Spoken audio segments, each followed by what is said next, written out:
working within a hierarchy, functioning without the ability to make decisions in the workplace and society, focusing upon self-interest rather than upon solidarity.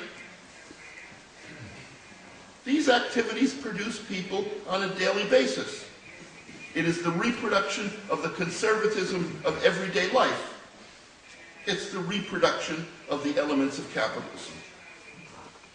The concept of socialism for the 21st century as an organic system theoretically posits what the experience of the 20th century has demonstrated, which is the need to build all sides of the socialist triangle. One war, three fronts.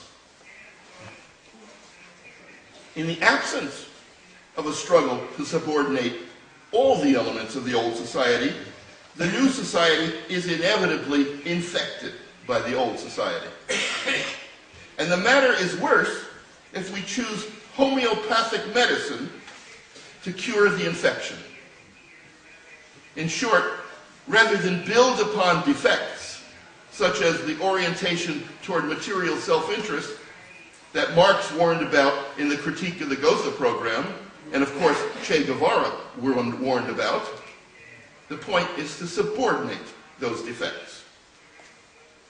In other words, what I'm suggesting is the socialist triangle, this concept of looking at socialism as an organic system, is a vision. It's a vision of an alternative that we struggle to build. And we need that commitment to building that socialist triangle, that concept of socialism, especially where capital rules the existing government. If we are to turn a crisis in capitalism into a crisis of capitalism, the vision of a socialist alternative is essential to win the battle of democracy.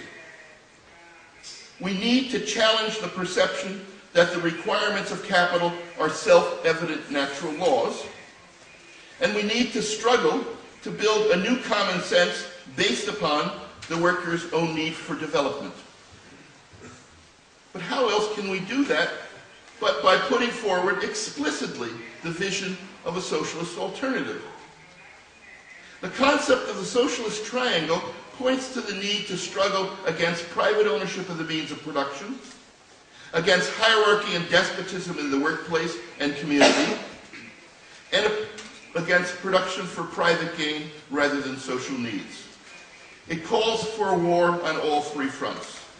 For this reason, I propose in The Socialist Alternative, the book, a charter for human development, which asserts the right of everyone to the use and benefits of the products of social labor, the right to be able to develop our full potential and capacities through protagonism in the workplace and the society, and the right to do so in communities based on solidarity and cooperation. In the battle of ideas, such a concept articulates precisely what unifies all our separate struggles, which is our own need for development. In the demand for transparency, like putting an end to the secrets of capital and its client governments by opening the books now, in fighting for the rights of workers and communities to stop health and safety hazards, and thereby asserting the superiority of human rights over property rights, in countering capital's demand for commodification of necessary goods and services with our own demand for expanding the commons. These are examples of how we can put forward a vision of a society based upon human development and can begin to build a new historic bloc that will not yield to capital. In the class war, we need to struggle on many fronts, and we need to understand the connections between our struggles. And at no time is this more essential than in this intensified class war when capital is in crisis and the nature of capital comes to the surface.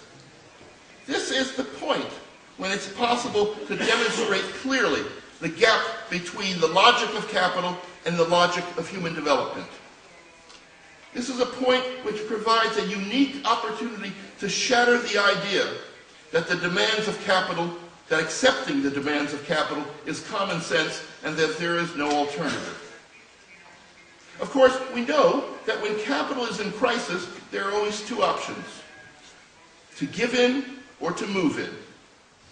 When we struggle armed with a clear conception of the socialist alternative, we can build a movement that will put an end to the perversion that is capitalism. But what happens if we don't? What happens,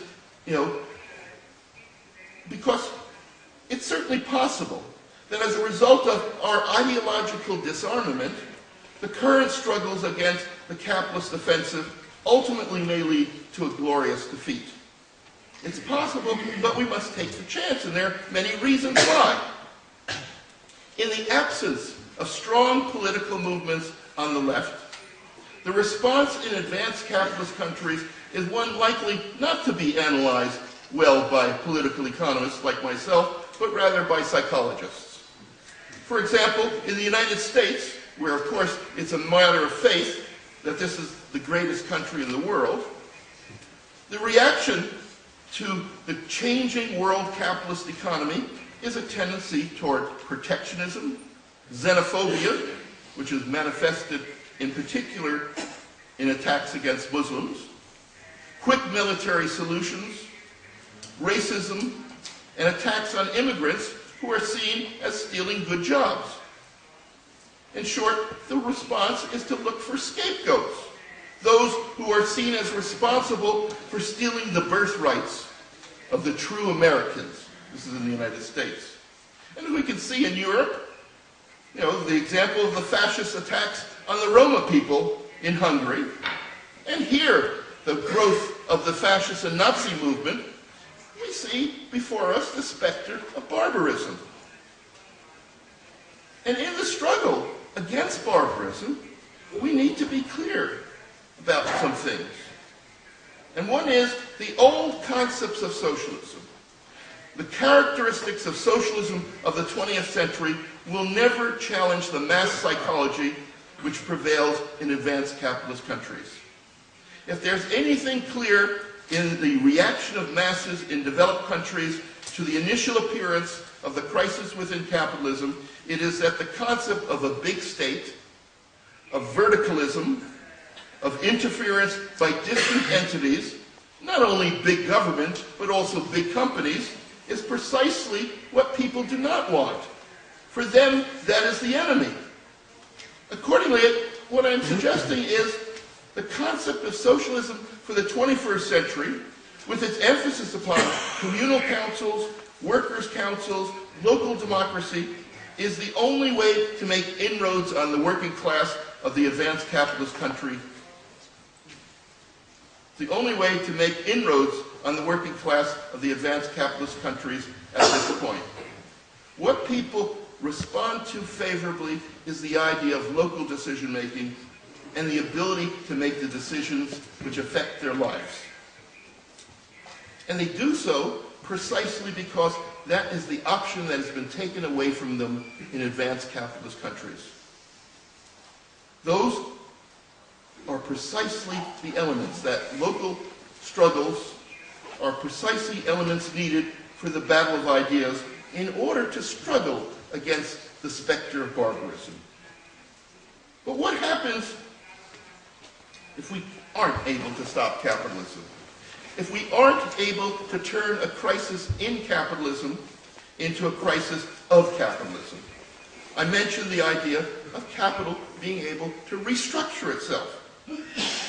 And we can see that just as the response to the 1930s, the restructuring of capital through the Bretton Woods agreements, we can see a similar attempt underway with the shift from the G7 to the G20.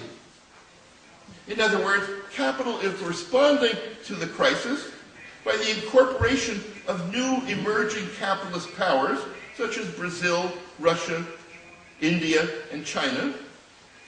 And international capital clearly hopes that through this process of restructuring, in which it brings the new important capitalist actors to the head table for international discussions, it will be able to resume its process of growth in accordance with the logic of capital. However, the very solution to the crisis that capital is introducing, that restructuring that brings the emerging capitalist countries to the Central Committee, that implies the right of these emerging capitalist countries to be full members. In other words, to achieve the levels of consumption and economic development equal to the present levels of the North. And yet we know the world's resources and the Earth itself cannot possibly sustain this. And in this situation of true scarcity, how can capitalism solve this? Remember, capitalism is a system in which all capitals are trying to expand as much as possible. However, it's not a system in which all its members march in unison.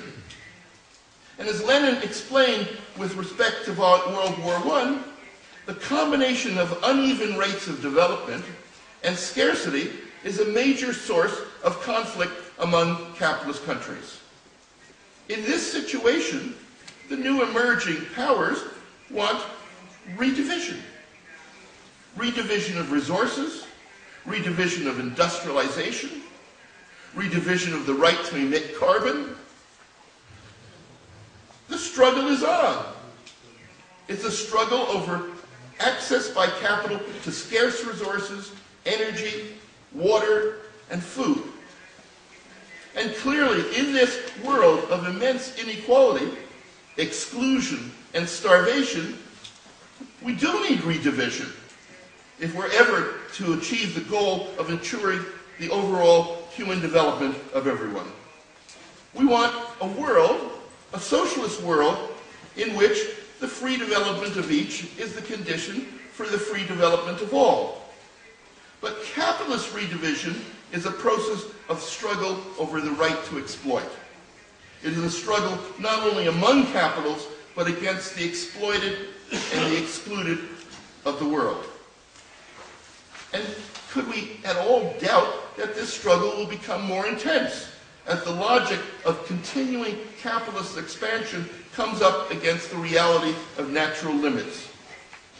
We do need to redivide. We need to create a world without capitalism. And as Rosa Luxemburg said, and as Fidel Castro and Hugo Chavez constantly remind us, the choice for humanity now is very clear before us. It's socialism or barbarism. Thank you.